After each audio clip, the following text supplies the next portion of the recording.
And now the 419 with Gretchen DeBacker, Matt Killam, and Kevin Mullen. Welcome back to another exciting edition of the 419. My name is Matt Killam, and this is Gretchen DeBacker, and this is Kevin Mullen. I'm just kidding. Well, thank goodness we were able to replace those two. They were a drain on the show, but those of you who have tuned in or watched know that's the case. I am lucky to have you both in studio today. It's a Monday, so a double thank you to you guys for spending the entire weekend here at WGTE, camping out to make sure that you're fresh and ready for the Monday. No, for those of you that were born under a rock, I do want to at least introduce you to Rhonda Sewell. Rhonda, who are you and why in God's name are you here to talk about the 419? Well, I think I'm a culture amplifier. I agree. And so that's why I'm here, because that's what your show does.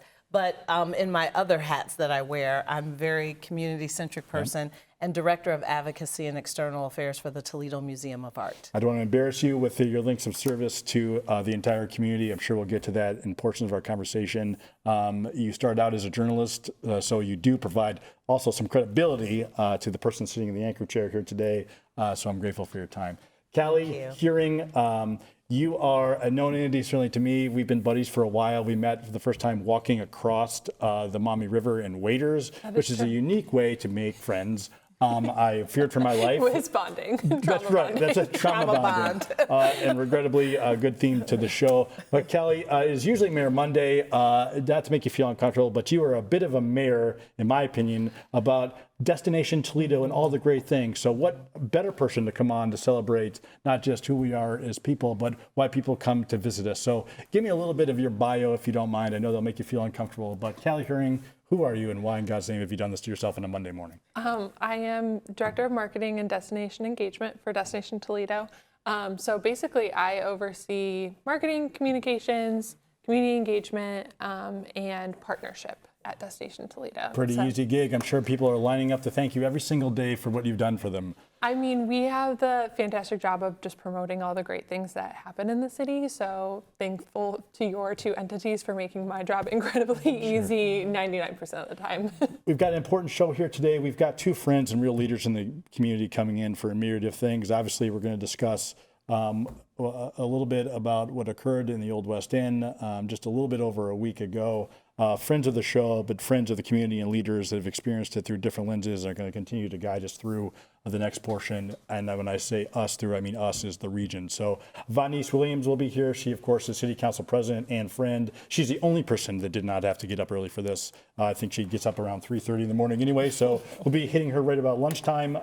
And Nick Komives, of course, City Council member, has been on the show as well, Old West End resident.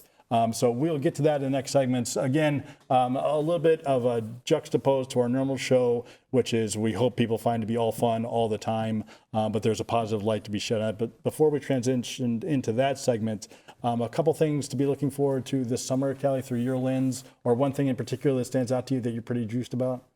I mean, really, we're excited about If you don't the say the activation Metro Parks, I'll cut that microphone right now. of the riverfront. We're extremely excited about the activation of the riverfront. It's really like such a unique and fun time to be experiencing our city, and we're so excited to just welcome people to experience it. Because it's never looked like this before. Yeah, and that comes through, of course, with partnerships. We're going to close out here our beginning with two qualified stand-in guests. Our next segment is going to be with Vanice Williams, the City Council President and leader in our community. Thanks very much for tuning in and watching the 419. Support for the 419 comes from Witro Wealth Management, where we understand that your financial path is personal. Advisory services are offered through Capital Investment Advisory Services, LLC. Securities offered through Capital Investment Group, Inc. Member FINRA and SIPC. More information at witroadvisors.com. The 419, powered by WGTE, is made possible in part by supporters like you. Thank you. Welcome back to the 419. Obviously, we've got a great segment ahead here. Vanice Williams is here in studio yet again to talk about a myriad of things. Vanice, you know this show based on the time you've been here, and I'm sure what you do is listen every single day. Lends itself to the positive things that are happening in our area and the positive people and the leaders in that space. You exemplify both of those things to me. We have a topic that is only a week and a half old. You and I spoke over the past week. You are a friend, but first and foremost, you are a powerful leader. So at the risk of making you feel uncomfortable, let me tell you on behalf of a resident and as a parent, thank you for who you are and what you do. A lot of people forget that those of you in leadership are carbon-based, bipedal moms and dads and people as well. So you're scared, you're mad, you're sad, you're angry, and all those things are understandable. But you get to be that way for about 15 seconds, and then you have to put on a different hat, which you wear very well. So we're lucky to have you. Thank you. I know that makes you feel uncomfortable, but you got to just deal with it. It doesn't. We are proud to have you on today. I want to talk a little bit about how you became city council president. You are a longtime educator, and education, obviously, I think is a bit of our way out of here. Those are my words, but I think we can probably agree on them. But you got into civic leadership. Why? For the kids, just wanted to do more on a bigger scale for the kids and try to affect neighborhoods. I mean, I know it's more grassroots being in local government, so it's easier to affect directly how people live and their quality of life at the local level. So that's why I wanted to get into it. Let me ask you a question, Vanice, and it isn't just based on recent events. Any time in your life you're like, hey, I gave enough. I'm ready to hang it up and just go to Dave & Buster's in the pool with my family. You take care of a young child again. I won't say your age here, but you're not in your 20s. Thank you. Yeah, just out of your 20s. But lady, what keeps you upright? My faith in God. Tell me about it. Service never ends when it comes to God and how He provides for us. So I won't ever stop until He tells me it's time. Okay. Give us a little bit of background here. Obviously, you're not a full-time city council president. No, because it doesn't pay for it. That's right. So you talk about children, right? You fill your day with children before putting on your city council hat, or at least get to ignore your phone to some degree, which must be blowing up at all times. And largely that's just me sending you emojis, which go unreplied to. But that's not this show. Talking about your day gig. I wake up at probably about 3:30 and I go down to my child care center, make sure I have a child care center just in central Toledo, and I make sure that the toys are arranged correctly and clean. That's and right. We have food and milk and everything. I might run down to Kroger's and run into some folks there and ask me questions, so I'm still working at all times with city council, but definitely take time out for the kids, especially in the summer. What we're talking about, certainly in the aftermath of last week, still involves children, right? Vanice, can you tell me a little bit about the challenges that we face as a city and how we are potentially in a different day, but the reality is I think that we're continuing to acknowledge that we've got some things we have to work on. Yeah, we do have some things we have to work on. Honestly, when you see poverty growing across states and across the country, I heard, you talk about micro and macro. On a macro level, poverty is growing, but on a micro level, it's a tsunami happening. Yes, ma'am. With poverty and how, recent cuts to Medicaid, SNAP benefits, child care shifts, is definitely affecting us, and you can see it. You can see it in the faces of folks. You can see it in how crime rises. You can see it how much grass doesn't get cut. That's right. You can see it in the quality of life of everyday people. And we don't have anyone coming to save us. And so we have to think creatively on how can we mitigate some of the things that come as a symptom of poverty. Mental health concerns in our youth is the biggest thing. I've seen it in a upfront basis because attitude reflect leadership. Say that again. Attitude reflect leadership. That's right. If you see, and you think about it in a real grassroots, down to earth way, if my mom is having trauma or experiencing stress, I do. That's right. And that's what we have to consider in our everyday lives. So I think our youth are feeling the stress of their parents, or even an adult in their lives. Their teachers, they feel the stress from their teachers. They feel the stress from everyone. And so you gotta think about that. And we gotta think about that when we do our planning of events. We gotta think about that when we plan. And for me, I gotta think about it in our budget. Yeah.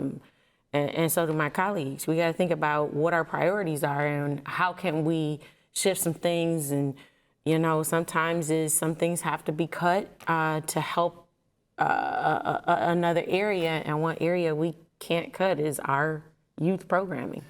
One of the things that is challenging for me to think about this is there's something terrible that happens, and we think that terrible thing happened all of a sudden at 5:37 on a Saturday. And the reality is that it actually isn't new. Nope. You and I do not look the same. We are not from the same part of town. And there is all too often people think that this is happening in just one location by a certain look of people, or we are very fast to blame. There are people to thank here, but in the immediacy of this segment, this isn't the result of poor leadership necessarily. It isn't the mayor, it isn't city council. There are police on site. There is a ton of stories coming out of people who rushed in literally to the fire to help people. And of course, we believe that's what Toledo is. But one of the things I find the most challenging of how we are as a culture is we immediately want to blame as opposed to taking a step and looking in the mirror and saying, well, whether or not you think you contributed to this, that's something for you to decide, but we all have to come out of this together. No one is coming to save us. That is a true statement. Talk to me a little bit about what leadership means to you. You have got colleagues.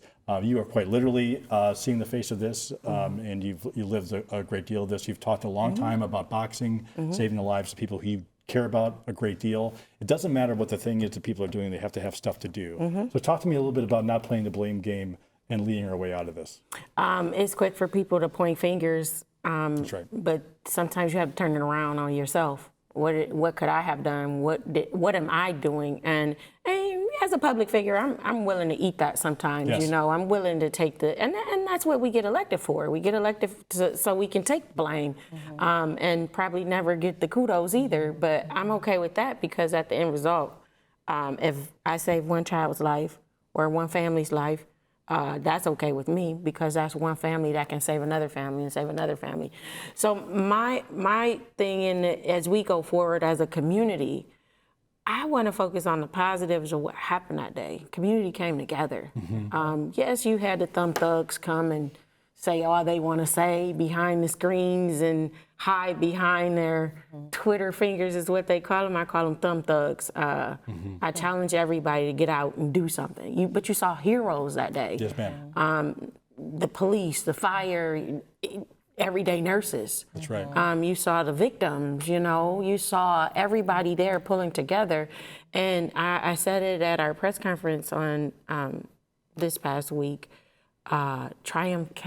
Triumph can come from tragedy. That's right. We can focus on the positive now. What did we see that day? We saw our first responders stand up and say, hey, this is what I signed up to do and I'm going to do it well. You saw nurses, it was 2 nurses that actually stood out and they were doing tourniquets and stopping bleeding. And you see heroes out of horror. And we got to uplift them and find more people because now you can have a kid see that and say, oh, she saved a life. I want to be like her, or he saved a life, or he stopped more people from getting shot as a police officer. And, you know, you just see I always try to see the glass half full. This was a horrible, horrific thing. I think just to provide some context for those people who may have not be aware of the situation, at the risk of having a tape show is that you are behind information that's coming out. Again, it's hit national news, and it's certainly been the conversation, but there was a shooting in the Old West End Festival in the Arboretum. It happened about 5:37 in the early evening or late afternoon, depending on how you look at it. So that's the incident, of course, we're talking about here, and that's if you haven't heard about it. It represents a culmination of a million things. It's not new, by the way, to the community. The Polish Festival has been canceled for about a decade for this exact same thing. So it isn't necessarily today's kids, right? It isn't today's parents. It is a culmination of events. Vanice, I'm going to put you a little bit back on the spot again, and I'm going to have you disregard all funding in all practicality. Are there a couple things, if you had a magic wand, that you would bring immediately into our summers or into our city, even if it's the direct answer is $10 trillion? Drop that down to me. What is something that you would do tomorrow if you were not confined by time, space, or currency? I would focus on that age group that usually don't get focused on. Tell me what that is. 14 to 18-year-olds typically are not considered in planning of events. People say family fun things, but they don't consider that older middle part of the family, which is 14 to 18-year-olds. A lot of times when you plan for those situations, and I ran a dropout recovery with 16 to 22-year-olds. And so in planning those events, you have to listen to what they say. Listen. Yeah, I'm gonna be honest, you hear a lot of people, well, they just don't listen. Well, who's talking to them? Or they're not doing what we told them to do, and they should know right from wrong. Who taught them? That's right. You can't assume anything. You have to consider everything. And so when you do plan events, and I challenge the community to consider them.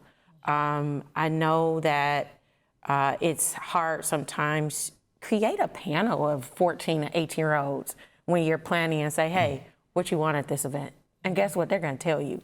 There's two pieces of this. Friends can tell friends the truth. Vanice, in full candor, we talked immediately about my role during my day jobs with the Metro Parks.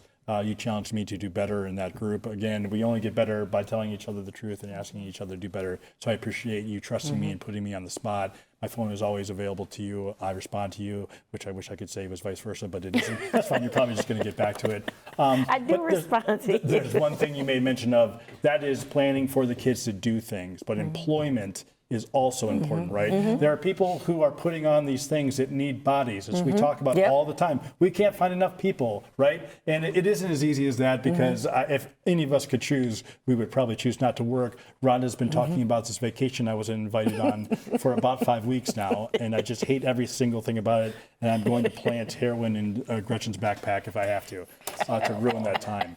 But you've talked a little bit about planning them in the events, right? But talk to me about jobs for kids and people, right? There was a time period when I was a teenager, I couldn't wait to get 14. I wanted to go work for the zoo because they had this program called PIC. It was Private Institute, I can't remember, Private Industry Corporation. It ran for 19 years, where a bunch of organizations came together, and employers and businesses came together, and they had a board, and they ran this program for decades, for 19 years. In the 20th year, the county took it over, and it kind of dissipated after that. And then the county picked it back up through a grant program through Pathways, and now Harbor has that program as well. Those programs only target the low income to moderate income, 14 to 20. I think they go up to 21-year-olds. When you talk to youth, all they say is, "I need money." Yes. But they also need to be wore out. If they go to work, guess what? They're going to be tired. That's right. Put them to work. At 16, I had a job at KFC, Kentucky Fried Chicken, but it's KFC now. But kids want to work. You put them to work, and guess what? The hours that they work now, the state has given schools the ability to give them credit. High school credit to go to work. Vanice, I'm going to toss it over. Rhonda, you work in a world-class facility that is in this neighborhood. You have made it a part of the neighborhood, not just on your own, but part of your group. We're closing out here, so I've not provided enough time. But within about a minute and 30 seconds, talk to me about being of the community, but just as importantly, in the community. What does that mean to you, and what is TMA doing to plug into this group? And have for a long time. Yeah, I'm so glad that you asked that. And just to piggyback very quickly, thank you for your leadership, not just through this incident, but always.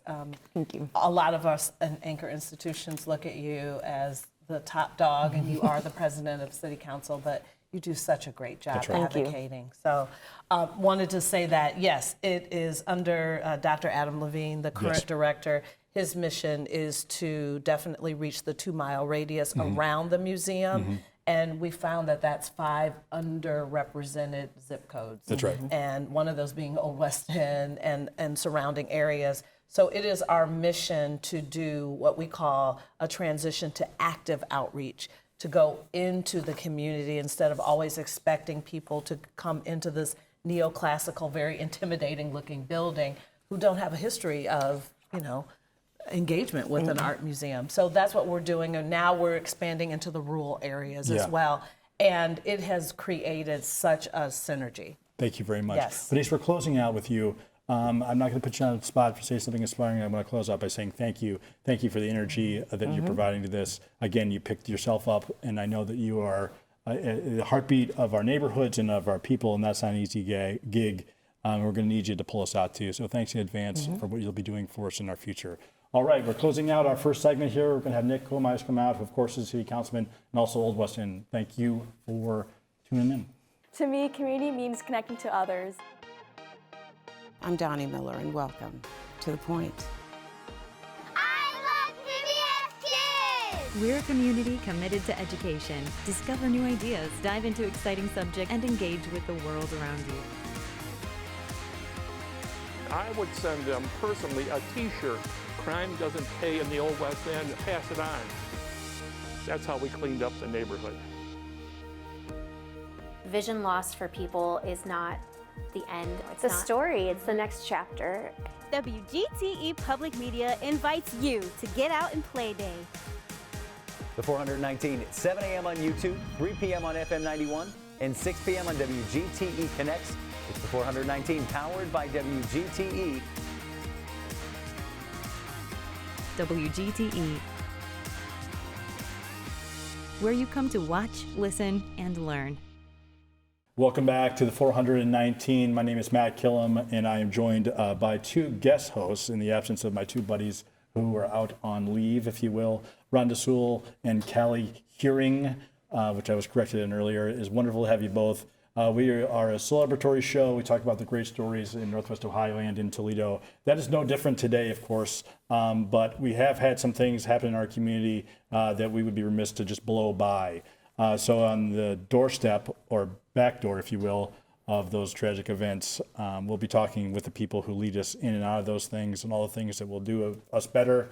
And by us, I mean us. Nick, make no bones about it. You are a friend. We are neighbors in the Old West End. I know you to be a leader and just a warm, kind heart.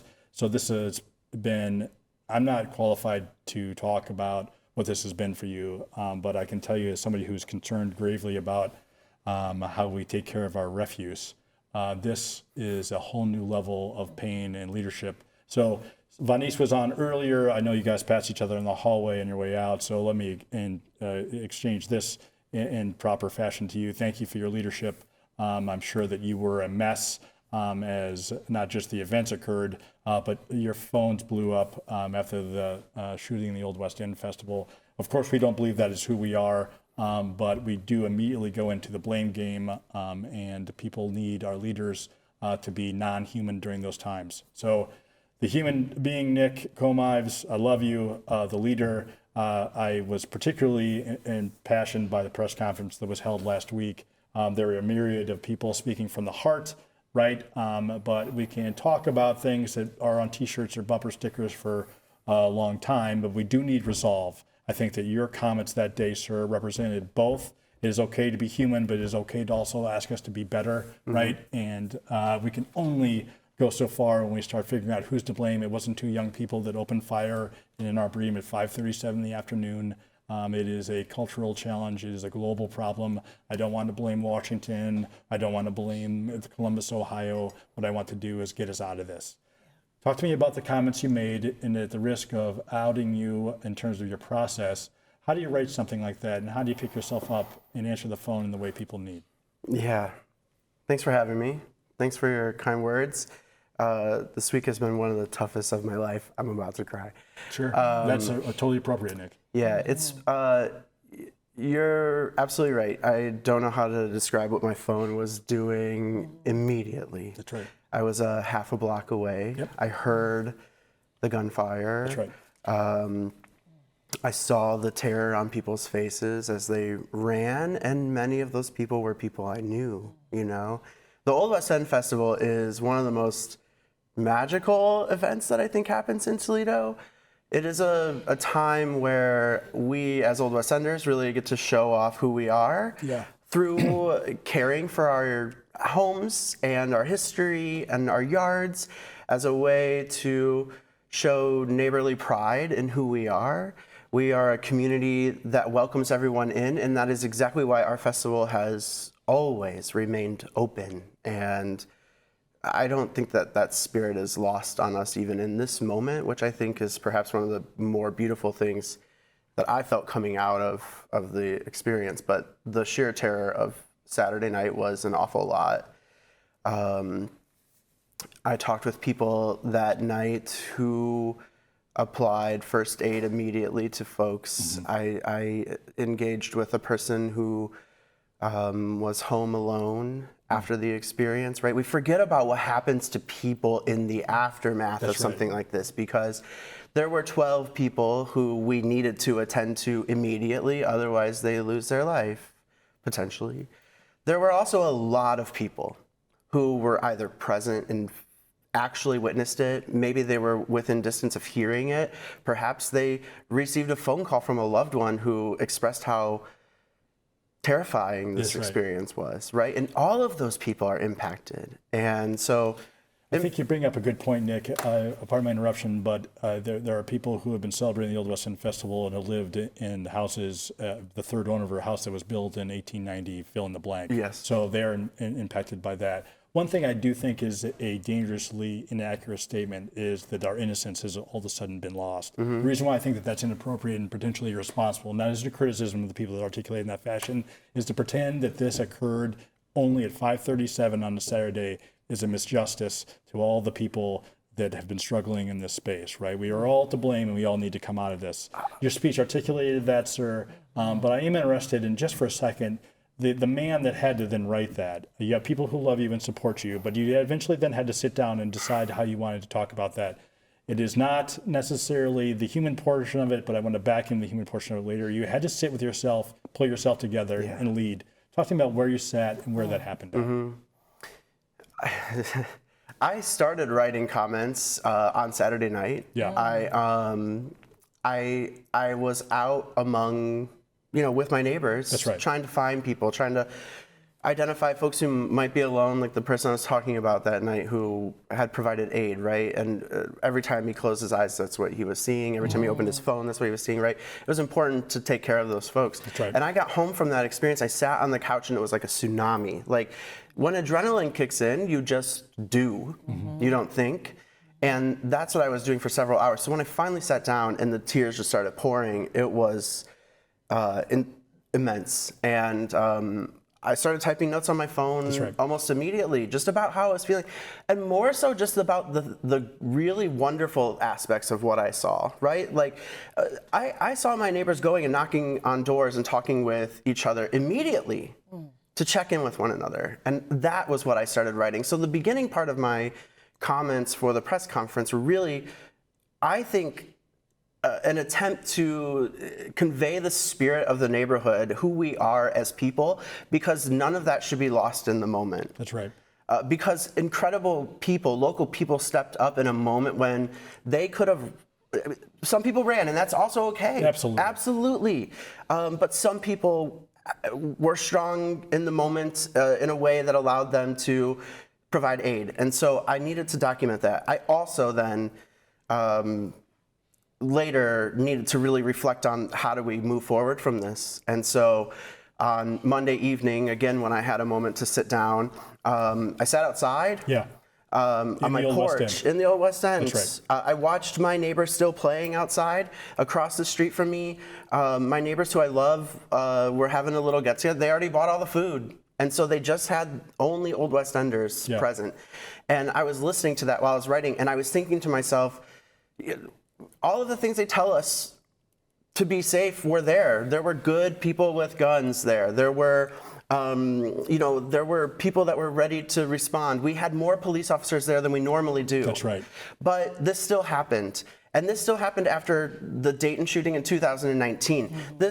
And all I can think of as a millennial is this has been happening since Columbine. I got to tell you something, Nick. We are very fast to your point, make a list of people to blame. We don't sit down and provide the same level of energy, the list of victims. And what I mean by that, it isn't 2 kids, it isn't one gang, and it isn't their parents. The list of victims is about 2 decades long, if not longer. Makes me feel a little uncomfortable to talk about victims in this as a white male.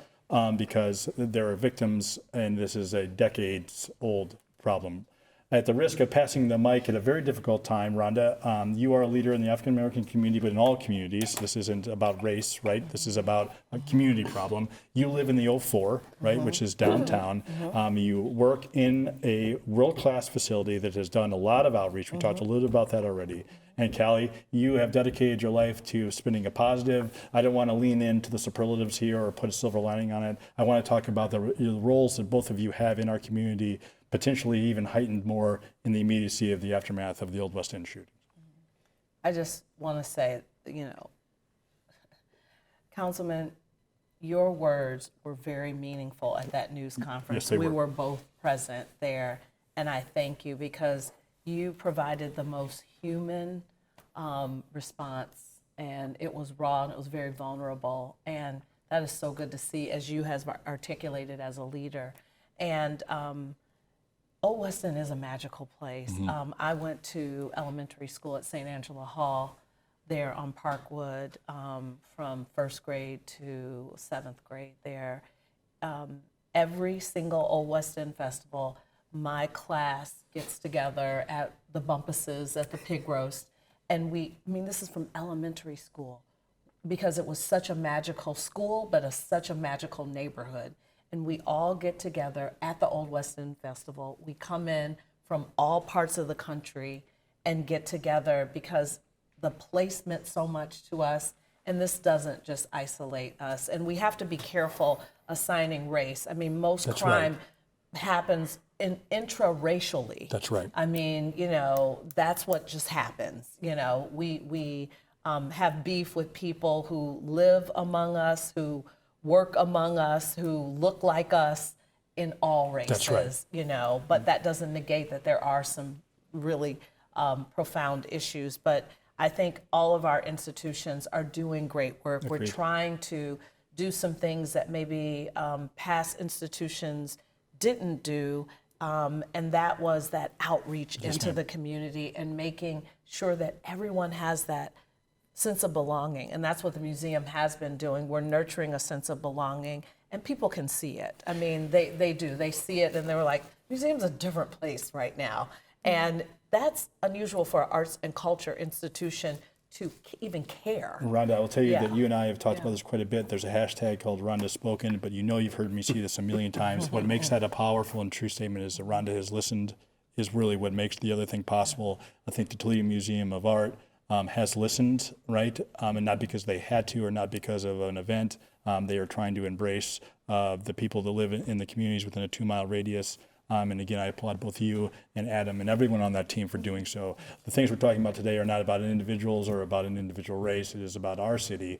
Callie, when you signed up for this, it was a wildly different show. And I know it's probably difficult to put on a Selling Toledo hat right now, so I will spare you some of that. But you are a mom, you are a leader, you are a brilliant young woman. Talk to me a little bit about Selling Toledo. Again, I will spare you that, the direct comparison here, and nothing should change. But when you talk about Selling Toledo and making Toledo a destination, even afterwards or before, what do you think about selling? What is Toledo to you? Well, as Destination Toledo, our job is to be authentic about what we are saying about our city and to amplify what our city is all about. And so this is no different, because what makes us unique is our people. And so, yes, the tone is different, or how we are saying it is a little bit different, but we're trying to focus on the community. And like Vanice talked about, the positives that we saw that make our community truly special. That's what sets us apart as a destination. And that's really what we can put out to the world. And that's what we're here to do. So I have been happy to sit here this morning under different circumstances and just listen, because I'm very grateful to all of you for your leadership in our community. Yeah, Kelly, I don't want to make you feel uncomfortable. Again, we've been friends. Our kids went to the same daycare. Your kids were thriving, unlike the lot that I threw in there, which were my children. But it is important not just to spin things, right, but it is time to celebrate. You have to pick back up again. Yeah. You can always leave time or feel uncomfortable, but sometimes you just have to press on. Nick, I'm going to pass the mic back over to you. We've got about 4 minutes left in this segment. I only say that because we're talking about a heavy topic here today, and there's not a whole lot of answers, and there's no lack of complexity to this conversation. But this is going to put you a little bit on the spot. You are a capital D Democrat, right? And I don't want to politicize the show here. I have been doing some reflection in the aftermath of this, and I do think about how flippant I can be also. Here I am talking about not playing the blame game, and I am somebody who walks through every day of my life mocking things I see on the news and other leadership, indiscriminate with my political beliefs, right? That is, what is the value of Matt Killam saying those things out loud or joking around about it? So I'm interested in leadership in this way now becomes on both sides of the aisle, right? And throw away all policies and things of that variety, who's led bills and who hasn't, where money has gone and what isn't. But I bet there's a bit of a reset to you, right? There are Democrats and Republicans that live in the Old West End. There are Democrats and Republicans that were in the Arboretum. There are Democrats and Republicans that built our city, right? What is your guttural reaction after processing this in terms of unification? So I mentioned in my comments at the press conference that bullets are indiscriminate. They don't care if you're a Democrat, they don't care if you're a Republican. They just rip apart lives. That's right. That's all they do. And so I would say I have been a person that's been highly critical of how Republicans have legislated around this. We live in a state where it's open carry. It's not difficult to get a gun. You don't need training. For most people, don't even need training to get it. I just think I think it's a lot to think about, right? Just how challenging that can be. But the people in it, policy aside, when you think about your role as a convener, which you are, the Old West End is a convener of people, give me the humanity next. What do you want to do next? If you could wave a magic wand and gather a group of people, where would they be, and what would be the culmination of that gathering? Well, I think that we have to get together and we have to be grown-ups about this. Yes. That's what is occurring to me right now. It's just that we can. All the things that I said are how I used to really approach this situation, but now that, it's not even just now that I've experienced it, but rather that it's so fresh and a huge part of my life at the moment. Yes, sir. It's very quickly transitioning how I'm even thinking about it. I don't care. All of the people that are currently commenting on my posts and trying to debate me and have these huge arguments, I don't know that I'm particularly interested in that right now. I only want to talk about what are the things that we agree on. There are many things that we all agree on, and there are people who are inactive on that, who have power and can do something about it. I think that we all, in this moment in time, calls for us all to come together and take action collectively anyways. This is just yet another example of things that we have to. I already said I've been watching these things happen since Columbine. I remember as a young person, I think I was in 7th or 8th grade, I remember seeing that and thinking, wow, this is so wild. And now it is just so almost normal. But it is not normal. It's not normal. What I'm experiencing, what we're all experiencing, is not normal. We shouldn't expect it to be. Nick, as we close out here, we normally save a part of the segment for the insipid 419 quiz. It would yes, I failed before. It would definitely be inappropriate today. But I want to ask you the same question. The middle part is describe our community in one word. I don't remember what the word that you gave that time, but what is the word now? And it might be exactly the same. But if I ever put the quiz in front of you today, describe our region or community in one word. What is it? I think resilient. I'll take that. That's good. All right. Thank you very much for tuning in. We had, of course, Nick Komives. I don't know in what order you want me to describe this, so I'll tell you this. You are a good friend of the community. And then after that, you are a city council person and a leader in that space. So I thank you for your time, sir. I appreciate you picking up where I would have been a puddle and getting us to the next step. You're with the 419 here. I'm joined by two really great co-guests or hosts, if you will. Callie from Destination Toledo, Ron DeSewell from the Toledo Museum of Art, but both people who plug in every day to make our region better, and we're going to all get out of this together. Thanks for listening. Support for the 419 comes from Witro Wealth Management, where we understand that your financial path is personal. Advisory services are offered through Capital Investment Advisory Services, LLC. Securities offered through Capital Investment Group, Inc. Member FINRA and SIPC. More information at witroadvisors.com. Destination Toledo. Whether you're a local or a visitor, Destination Toledo invites you to explore the region and be a tourist in Toledo. Find events, dining, and things to do at visittoledo.org. WorkSpring. HR issues and employee well-being go hand in hand. WorkSpring supports employers through compliance, training, and wellness because healthy workplaces don't happen by accidents. Learn more at workspring.org. Toledo Refining Company, a subsidiary of PDF Energy. Toledo Refining Company is a supplier of fuels that keep our region moving. Located in Oregon, Ohio, the refinery processes crude oil into gasoline, diesel, jet fuel, and other petroleum products. And TARTA, celebrating its 55th year of connecting Northwest Ohioans to their community. More information at tarta.com. Welcome back to the 419. Of course, my name is Matt Killam. To my right, Rhonda Sewell and Kelly Huring from Destination Toledo. We had the first two segments, President of City Council, Denise Williams, and of course, Nick Komives from the Old West End and the City Council role. Tremain Rayford is here joining us from Program Inc. And again, I'll let the air out of the bag here. We are actually friends. It's great to have you on. We did not plan on segments like this being so synergized, but perhaps it's a larger metaphor of the fact that we are all connected in a myriad of ways. And whatever happens to us does remind us that we are connected in said ways, in some ways, but perhaps we didn't realize that we were so connected. So you're a friend of mine, man, but at the risk of people not knowing who you are, which is their loss, if you don't mind introducing yourself, we'll talk a little bit about what Program Inc. is. Certainly. My name is Tremain Rayford, founder, CEO, secretary, marketing guy, trash guy, all for the Program Inc. And the Program Inc. is a nonprofit organization serving young men in absent father homes, teaching them life skills and social skills and how to effectively with the demands of everyday life. We are thrilled to have you. Again, this seems like an appropriate time to talk about Program Inc., although it has been an appropriate time to talk about it. You didn't just make this up in a vacuum and say, hey, my community might need this. But Tremain, people come to a calling, what I believe this is, but those are my words, in a myriad of ways, right? Some of them are certainly financial. I can't imagine you're doing this to buy yourself a Ferrari and multiple homes across the country. What brought you to Program Inc.? It was my life story.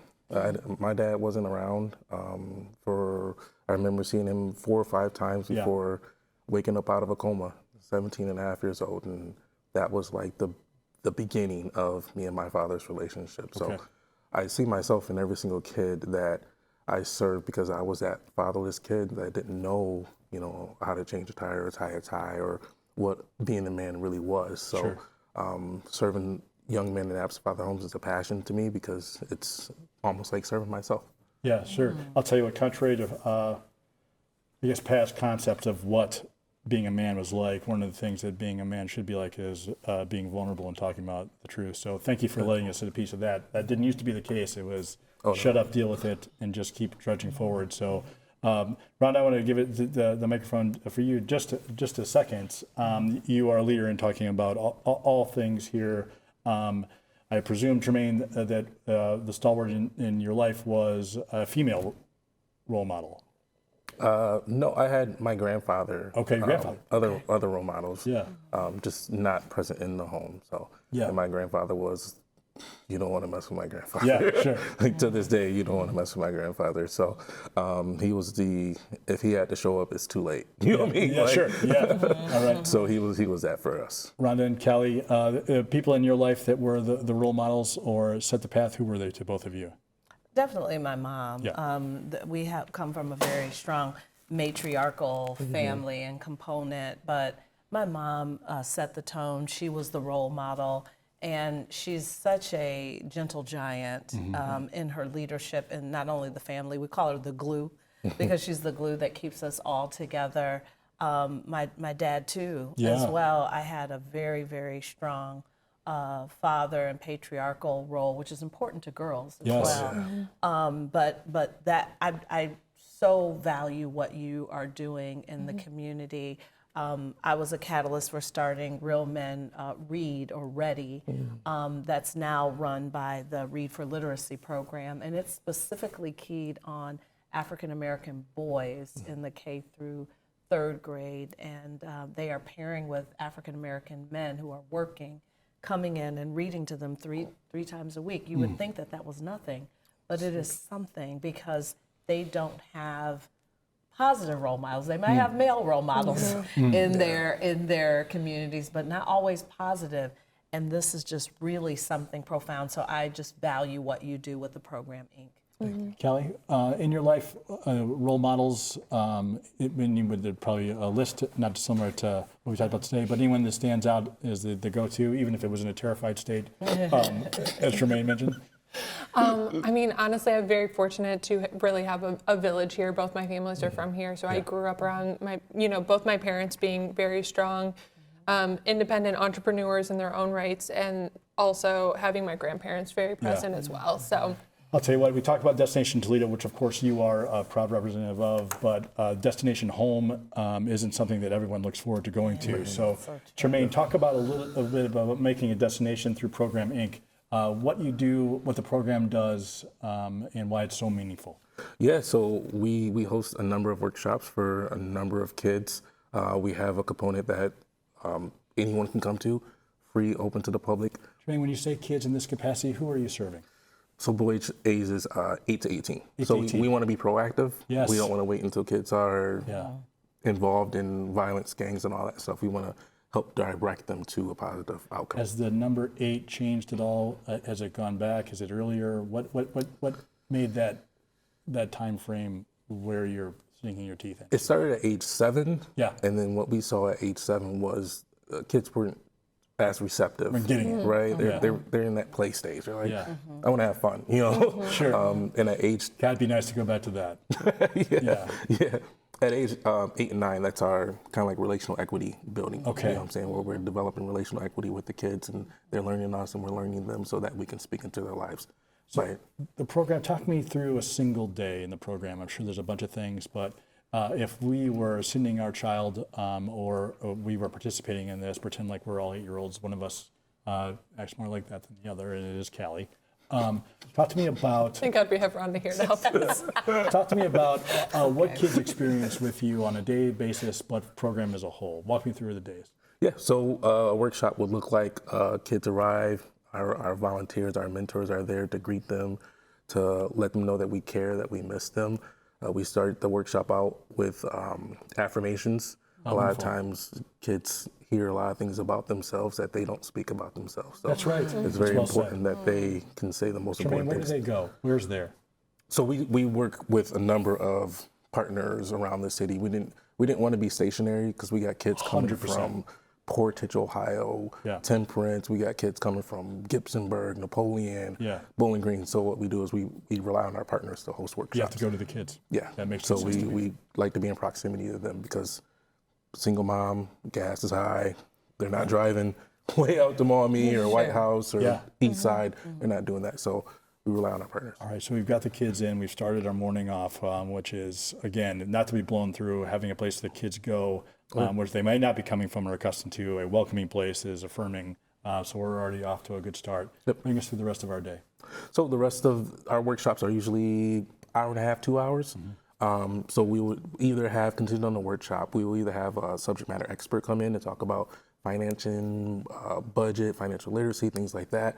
We've also done things like we've taken kids in airplanes and the kids actually got to fly the airplane. Oh my gosh. Wow. You know, so I can only imagine we had a 12-year-old kid that didn't want to fly the airplane at all.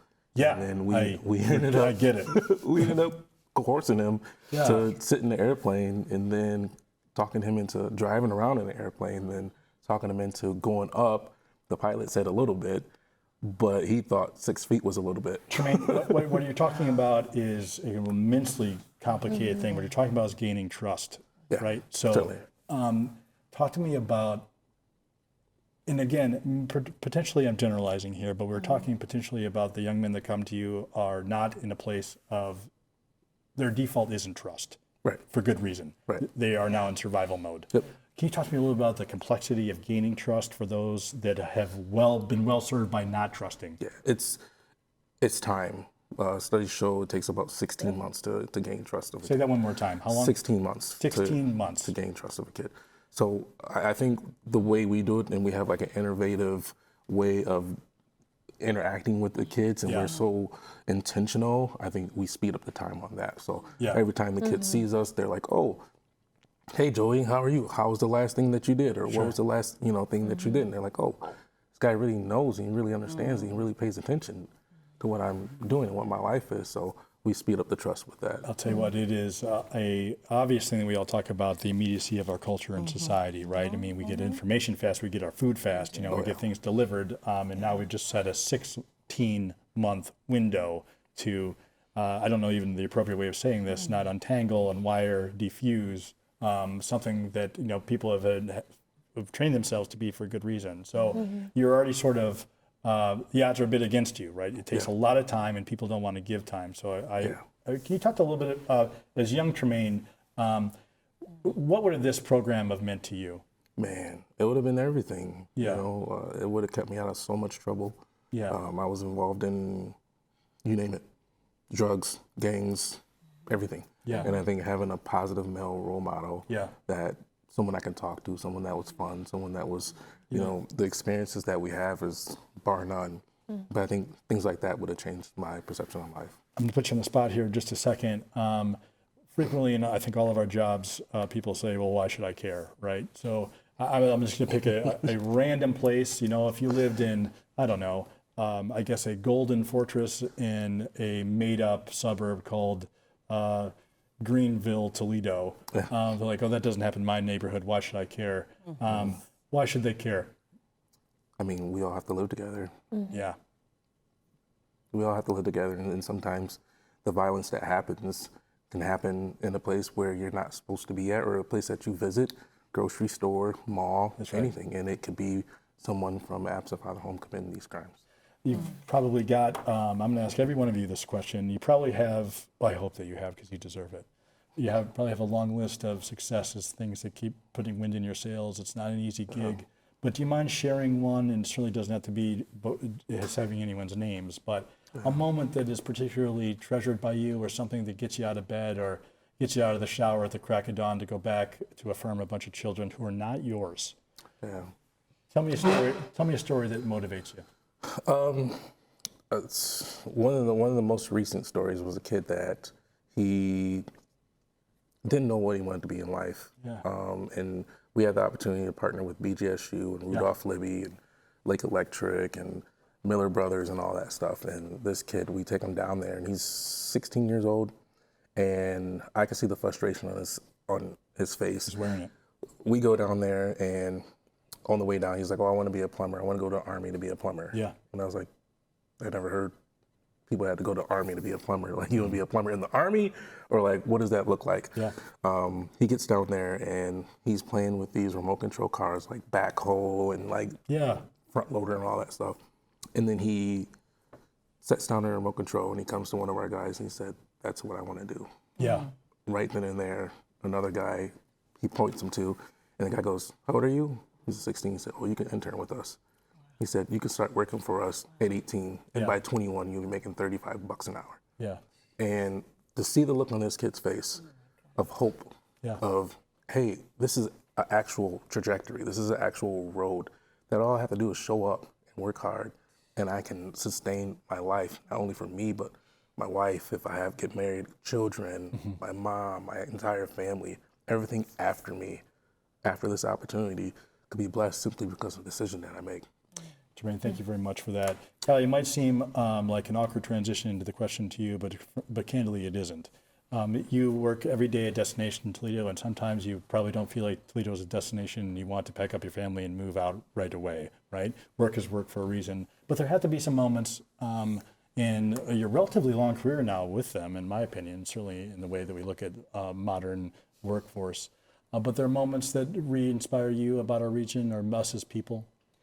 Yeah, I think what bringing in visitors does for the people who live here actually reaffirms that there is something to be proud of, that other people want to experience. And I think that positive affirmation is something that then just kind of feeds the cycle of people here being proud of what they have and then inviting others to come experience. So getting to see that in real time is part of what really, affirms what I get to do, and being part of conversations that are important in our community, even though, what I do seems not directly related to a lot of what we're talking about today. It is a part of who we are. So thank you for that. Tremain, I'm going to toss it back to you as we close out here. How can people be involved in the program, and how can they support you? Tell us where to go. Sure. You can go to our website, programinc.org. There's a volunteer application. There's you can support financially. There's other ways, non-cash donations, things like that. But we would love to have people volunteer. We need volunteers. I'm going to close out on this, Tremain. Wave a magic wand and disregard funding and all practicality. If you could make everything different tomorrow, what would be the first thing that you would do? I would make it so that all of our youth would be confident enough to face all their fears and to overcome all the obstacles that they face daily. It's a beautiful statement coming from a great guy. I thank you for your friendship. I thank you for what you're doing every day. I know you've got a team behind you we didn't get to, but you do talk about them a great deal. We're closing out here another episode of the 419. Heavy topics, but it's a big city with real problems, but we've got real answers within each other when we stand together. So thanks for tuning in to the 419. We'll be back to close out this show.